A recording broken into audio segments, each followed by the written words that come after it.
आपल्या सर्वांचे प्रेरणास्थान हिंदवी स्वराज्याचे संस्थापक छत्रपती शिवाजी महाराज। ज्या छत्रपती शिवाजी महाराजांचा भगवी पताका ज्यांनी अटके पार नेली ते श्रीमंत सुभेदार मल्हारराव होळकर। स्वराज्याला सुराज्याचं रूप देणाऱ्या, जनतेसाठी कल्याणकारी काम करणाऱ्या पुण्यश्लोक अहिल्यादेवी होळकर। थोरले बाजीराव पेशवे, महात्मा ज्योतिबा फुले, सावित्रीबाई फुले, सर्वच राष्ट्रपुरुष महापुरुष डॉक्टर बाबासाहेब आंबेडकर आणि शहीद जवान यांना मी या कार्यक्रमाच्या निमित्तानं नतमस्तक होतो, वंदन करतो। मला आपल्या सगळ्यांना एक आवर्जून सांगायचं आहे की आपण या आपल्या महापुरुषांना एका जातीमध्ये कुठेही मर्यादित करायला नको, कारण यांचं जे काम होतं हे जातीपातीच्या गटातटाच्या पलीकडे जाऊन या माणसांनी काम केलेलं आहे।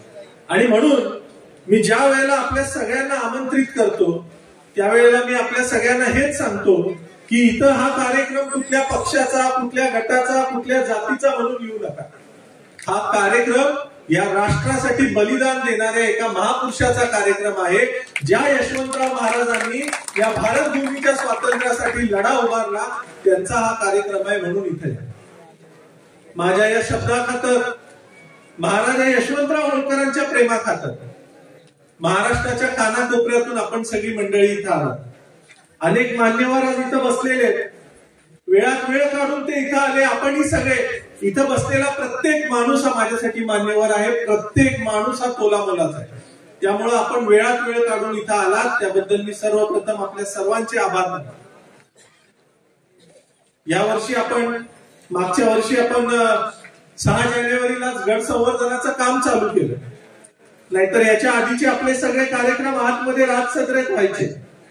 आपला अनेक वर्षांचा संघर्ष होता की आपल्याला गडाचं संवर्धन झालं पाहिजे। अनेक लोकांनी यासाठी संघर्ष केला। आताच इथं आमचे इंद्रकुमार भिसे साहेब येऊन बसले, अनेक वर्ष त्यांची आमची भेट नाही, पण मला आठवतंय बऱ्याच वर्षापूर्वी ते मला सांगलीला येऊन भेटले होते एकदा। मला आनंद झाला त्यांना इथं पाहिल्यानंतर। मी विचारलं तुमची तब्येत कशी? अशी अनेक माणसं आहेत, कुणाची नावं घ्यावी, प्रत्येकाने यासाठी प्रयत्न केलेले। त्या सर्वांचा हा विजय आहे। आणि हा विजय कशासाठी? तर आपण सगळेजण एक दिलानं, ताकदीनं, सगळे गट तट पक्ष बाजूला ठेवून आपल्या या राजासाठी आणि आपल्या या स्मारकासाठी प्रत्येक वर्षी तिथं जमलो। आजचं हे 5वं वर्ष आहे। यावर्षी थोडी आपल्या सगळ्यांची गैरसोय झाली असेल, इथं बसायला अडचण आहे। मला फार वाईट वाटत होतं, कारण प्रत्येकाला जागा मिळते की नाही माझं प्रत्येकाकडे लक्ष होतं। मी तुमच्या सर्वांची दिलगिरी व्यक्त करतो, पण ही जी गैरसोय झालेली आहे, आपण सगळी तोलामोलाची माणसं आहात, पण ही कशासाठी झाली? तर आपल्या राजाच्या राजवाड्याचं काम इथं चालू आहे। आणि ते काम झाल्यानंतर आपल्या सगळ्यांचं हक्काचं, अभिमानाचं स्थान इथं उभं राहणार आहे। आणि त्यावेळेला जंगी उत्सव आणि जंगी कार्यक्रम आपल्याला तिथं मोठ्या प्रमाणात करायचे आहे। त्यामुळे येणारे 1 वर्ष 2 वर्ष थोडासा आपल्याला त्रास होईल, आपल्याला अडचण होईल, प्रत्येकाला आपल्याला व्यवस्थितपणे मला एंटरटेन करता येणार नाही। त्याबद्दल मी पुन्हा एकदा हात जोडून तुमची माफी मागतो। पण आपल्याला ही जी चळवळ आपण सुरू केलेली आहे, या ज्या चळवळीला आपण सगळ्यांनी मागच्या 5 वर्षामध्ये, त्याच्या आधी अनेक वर्षांपासून जे खतपाणी घातलेलं आहे, ती जर आपण अशीच ठेवली, मला तुम्हाला सांगायचं आहे तर त्या देशमुख मॅडम येत आहेत, तुम्हाला आश्चर्य वाटेल। महाराष्ट्रामध्ये ज्या गोष्टी आता इथं आपल्याकडे राजसत्रेमध्ये सापडलेत ना, इकडं पलीकडे डोंगरावर हत्ती तलाव, तिथं उंचावर पाणी साठवलं जायचं आणि त्या हत्ती तलावाचं पाणी पुन्हा अंडरग्राऊंड पाईप्सने इथं राजसत्रेमध्ये येतं। तिथं भिंतीच्या आतमध्ये हौद आहे, तो आजही अजूनही चालू कंडिशन मध्ये आहे। आम्ही त्याचं टेस्टिंग सुद्धा करून बघितलं। त्या हौदामधून पाणी येतं खाली कारंजे। मित्रांनो, आपण दरवर्षी राज्याभिषेक आतमध्ये घेत होतो, जिथं आपण स्टेज लावत होतो, आपण साईडला भूमिपूजन केलं। 3 फूट वर जमिनीच्या वर माती होती। ती माती आता ज्या वेळेला आपण क्लिअर केली त्यावेळेला खाली त्यावेळेला जे सिंहासनाचा चौथरा होता, त्याचे जे कारंजे होते, हे सगळे कारंजे आपल्याला तिथं सापडलेले तुम्हा सगळ्यांना बघायला मिळतील, तुम्ही तिथे गेला। आणि हे कारंजे अजून सुद्धा चालू आहे। मी मगाशी जो मुद्दा सांगितला की आर्किओलॉजीच्या पॉइंट ऑफ व्ह्यूने सुद्धा महाराष्ट्रामध्ये कुठल्याही किल्ल्यामध्ये अजून सुद्धा अशी सिस्टम सापडलेली नाही. त्यामुळं किती मोठं काम आहे. काल आम्ही तिथं एक्सकव्हेशन करताना आम्हाला तिथं ताजमहल मध्ये जसं मार्बल इनले वर्क आहे, मार्बलचं काम आहे त्या ताजमहल मध्ये, त्याच्यात वेगवेगळ्या रंगाचे दगड बसवले, तशा काही गोष्टी इथं सापडत आहेत. ह्या सगळ्या गोष्टी एवढं छान स्मारक आपल्या पूर्वजांनी इथं बांधून ठेवलं होतं, पण ते स्मारक इतके वर्ष दुर्लक्षित होतं. आणि ते तुमच्या सगळ्यांच्या पाठबळामुळे. सगळेजण मला म्हणतात राजेंनी इथं कार्यक्रम का चालू केला. हा काय मला इथं हिरो व्हायचा आहे किंवा मला काहीतरी मिळवायचंय म्हणून नाही.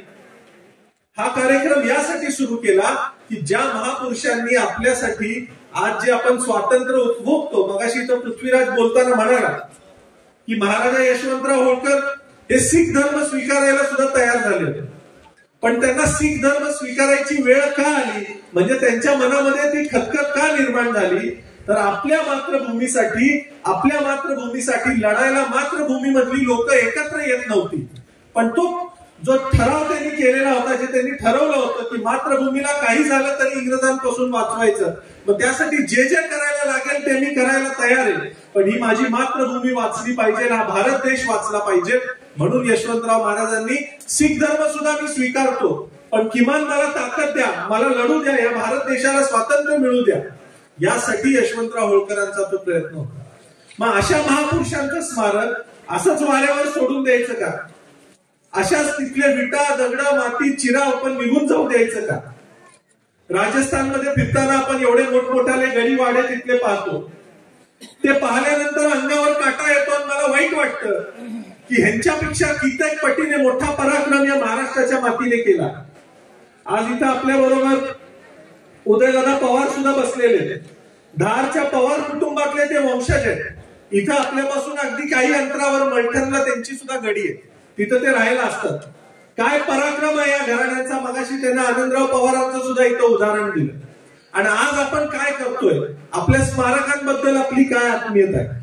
या कार्यक्रमाला म्हणून मी हात जोडून विनंती करतोय की ह्याला राजकीय कार्यक्रम म्हणून बघू नका. मी आज कुठल्या पक्षात आहे, तुम्ही कुठल्या पक्षात आहे, कोण कुठल्या पक्षाचं काम करतंय, काय देणं घेणं नाही आपल्याला. इथं येणारा प्रत्येक माणूस हा फक्त यशवंतराव होळकरांच्यासाठी आणि या वाड्यासाठी इथं आला पाहिजे हे मला वाटतं. आणि म्हणून मला तुम्हाला विनंती करायची आहे की आणि 1-2 वर्ष आपल्याला इथं त्रास होईल. देशमुख मॅडम आलेले आहेत, मी आपल्याला विनंती करतो आपण थोडस पुढे यावं, इथे येऊन बसा, म्हणजे आपल्याला. तर मला हेच सांगायचं होतं की किल्ल्यासाठी इथं या आपली ताकद आपल्याला दाखवली पाहिजे. मला तुम्हाला एक छोटस उदाहरण द्यायचं आहे. ज्यावेळेला वाघगावच्या निधीसाठी आम्ही प्रयत्न करत होतो, माननीय अजितदादांचं मी इथं कौतुक करेन. आता मी इथं कुठल्या पक्षाचे काय मी म्हणत नाही, ज्याने काम केलं त्याचं कौतुक करायला मागं पुढे बघितलं नाही पाहिजे. अजितदादांच्याकडे मी गेल्यानंतर अजितदादांनी आपल्याला मोजून 3 दिवसामध्ये या किल्ल्यासाठी निधी उपलब्ध करून दिला. त्यांनी मला विचारलं सुद्धा नाही, राजे तुम्ही कुठल्या पक्षात आहे, तुम्ही काय. मग ही जी स्मारक आहेत, ही जी प्रतीक आहेत, ही आपली या सगळ्या राजकीय पक्ष, गट, तट ह्याच्या पलीकडे आहे.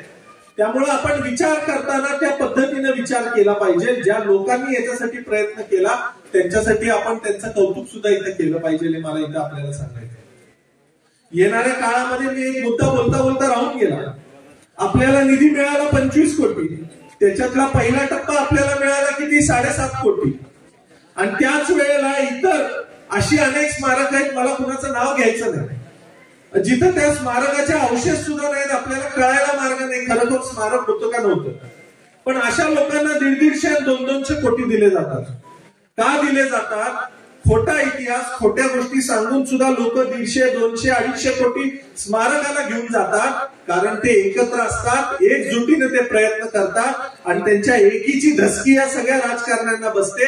मग तो कुठलाही पक्ष असू द्या, म्हणून त्यांना तो निधी मिळत असतो. आपण काय करतो? आपण किती आपल्या स्मारकांसाठी मातीत उतरतो, लढायची जिद्द दाखवतो.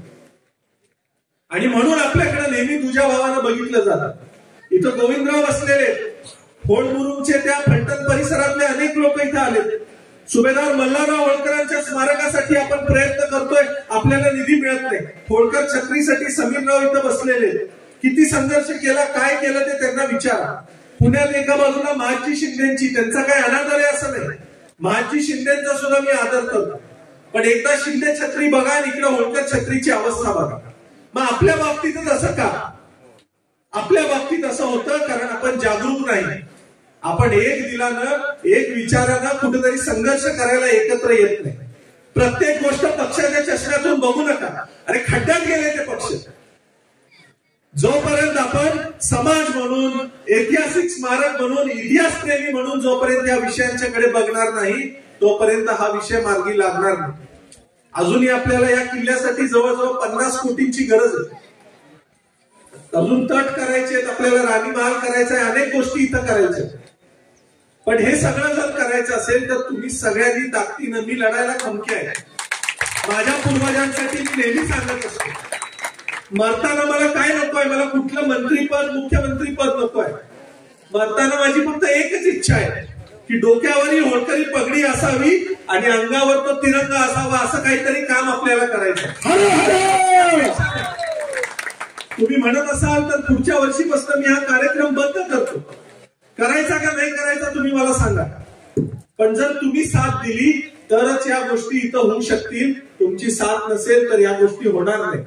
त्यामुळे मान, अपमान, किंतु परंतु, कोण लहान कोण मोठा याच्यात पडू नका. आपल्या स्मारकासाठी, आपल्या या अस्मितेसाठी आपल्याला झगडायचं आहे. आपण प्रयत्न केले तर या गोष्टी होऊ शकतील ही आम्ही आपल्याला विनंती करतो. आज वापगावचे ग्रामस्थ इथं आहेत सगळे. गावकऱ्यांना सुद्धा मला सांगायचं आहे, आपण अनेक जण या शाळेमध्ये शिकलात. शाळेचा प्रश्न सुद्धा आपण मार्गी लावतोय. लवकरच नवीन शाळा आपल्याला मिळेल. पण शाळेबरोबरच हा किल्ला तुमची अस्मिता आहे, तुमच्या गावाची शान आहे. अजून किल्ल्याचं काम चालू आहे तोपर्यंत किती पर्यटक इथे येत आहेत आपण पाहतो. पर्यटन वाढेल, किल्ल्याचा विकास झाला तर बऱ्याचशाच गोष्टी आपल्याला साध्य करता येतील. किल्ल्याबरोबर आपण मागच्या वेळेला 240 कोटी रस्त्यासाठी सुद्धा या मंजूर करून घेतले. ते पण काम चालू होईल. किल्ल्याबरोबर परिसरातल्या आणि काही गोष्टी जर आपण संवर्धित केल्या तर या गावाला पर्यटनामुळे प्रचंड महत्व येईल. आपल्या गावाला रोजगार मिळेल, नवीन संधी निर्माण होतील. त्यामुळे माझी आपल्याला विनंती आहे की थोडस माझ्यावर विश्वास ठेवा आणि या प्रक्रियेच्या मधून आपल्याला गावाचं हित कसं साधता येईल. मला इथे येऊन ग्रामपंचायत लढवायची नाही, मला इथं आमदारकी लढवायची नाही, जिल्हा परिषद लढवायची नाही, काही नाही. माझी हीच इच्छा आहे की माझ्या पूर्वजांचं हे गाव जसं पूर्वी होतं तसंच ते व्हावं आणि तुमच्या सगळ्यांच्या साथीनं व्हावं. त्यामुळे सर्व गावकरी, महाराष्ट्रातून आलेले आपण सर्वजण, सर्वांना मी विनंती करतो की ह्या कामासाठी आपण माझ्या पाठीशी उभे राहा. इथून पुढे राज्याभिषेक करण्यासाठी आपण अनेक जण अनेक वर्षापासून इथे येत आहे. आपण महाराजा यशवंतराव होळकर राज्याभिषेक महोत्सव समितीची स्थापना केली. ही समिती कुठल्या विशेष जातीची, धर्माची, गटाची नाही, ना कुठल्या राजकीय पक्षाची. ज्याला यशवंतराव महाराजांच्यासाठी, या वापगावच्या किल्ल्यासाठी काम करायचं आहे त्या प्रत्येकासाठी ती समिती आहे. त्याचे आम्ही ऑनलाईन आमच्या फेसबुक पेजच्या माध्यमातून ऑनलाईन फॉर्म दिलेले आहेत. आपल्याला व्हॉट्सअपच्या माध्यमातून ते पोहोचवलेले आहेत. आपल्या मागच्या वर्षी सुद्धा आम्ही ते दिलेलं होतं. ज्या ज्या लोकांना याच्यात काम करायची इच्छा आहे, ज्यांना ज्यांना वाटतं की आपण या समितीसाठी काहीतरी केलं पाहिजे, या किल्ल्यासाठी केलं पाहिजे, आपण सगळ्यांनी त्या समितीत सहभागी व्हावं.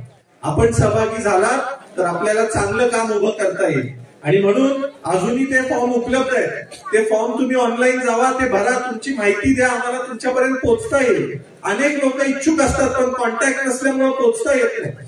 या सगळ्यांना मला सांगायचं आहे की या फॉर्मच्या माध्यमातून आपण पोहोचा आणि येणाऱ्या 2-3 महिन्यामध्ये आपण ती पक्की समिती तयार करू. प्रत्येकाला त्या माध्यमातून काम करायला संधी मिळेल. इतकं मी आपल्याला सांगतो. फार वेळ मी घेणार नाही. आपण पुन्हा एकदा सगळेजण महाराष्ट्राच्या कानाकोपऱ्यातून आलात, यशवंतराव महाराजांच्या सन्मानासाठी इथं आलात आणि त्यामुळं इथून पुढेही आपण इथं याल. या वास्तूचं काम आहे ते आपण पाहाल ही मी आपल्याला विनंती करतो. आलेल्या सर्व मान्यवरांचं मी पुन्हा एकदा अभिनंदन करतो की आपण वेळात वेळ काढून इथं आलात. आणि मगाशी आपले काही सत्कार राहून गेले, त्या सत्कारासाठी पण इथं काही आलेले आहेत. माझं भाषण झाल्यानंतर मी आपल्याला विनंती करेन की आपण देशमुख ताईंचं त्यांचा सत्कार करायचा आहे आणि मी त्यांना 1-2 मिनिटं विनंती करेन की त्यांनी सुद्धा 2 मिनिटं थोडंसं बोलावं इथं. आणि मी इथं थांबतोय. तुम्ही मला विचार करून सांगा. तुम्ही जर म्हणत असाल की राजे हे थांबवा तर मी इथं थांबवतो. तुमची जर इच्छा असेल की हे काम आपल्याला शेवटाला न्यायचं आहे तर तुमची पाठबळ, तुमची मदत मला याच्यामध्ये लागणार आहे. त्यामुळं कोणताही किंतु परंतु न ठेवता इथं आलेल्या प्रत्येकानं जबाबदारीनं आपली कामगिरी पार पाडा, एवढीच मी विनंती करतो आणि थांबतो. आज इथं आपल्या बरोबर अनेक लोकांनी इथं पुस्तकाचे स्टॉल लावले, त्यांच्या पुस्तकांचा लाभ घ्या. ऐतिहासिक प्रदर्शन आहे त्याचा लाभ घ्या, रक्तदान शिबिर आहे त्याचा लाभ घ्या. आणि या वापगावसाठी संघर्ष करणाऱ्या बऱ्याच जणांचे इथं मला फोन येतात, राजे आमचं नाव नाही घेतलं, आमचं नाव नाही घेतलं. अरे सगळ्यांनी तोला मोलाचं काम केलंय, तुम्ही सगळेजण महत्वाचे आहात. मी तुम्ही म्हणत असाल तर इथं दंडवत घालतो, पण या नावाच्या आणि याच्या भानगडीत पडू नका.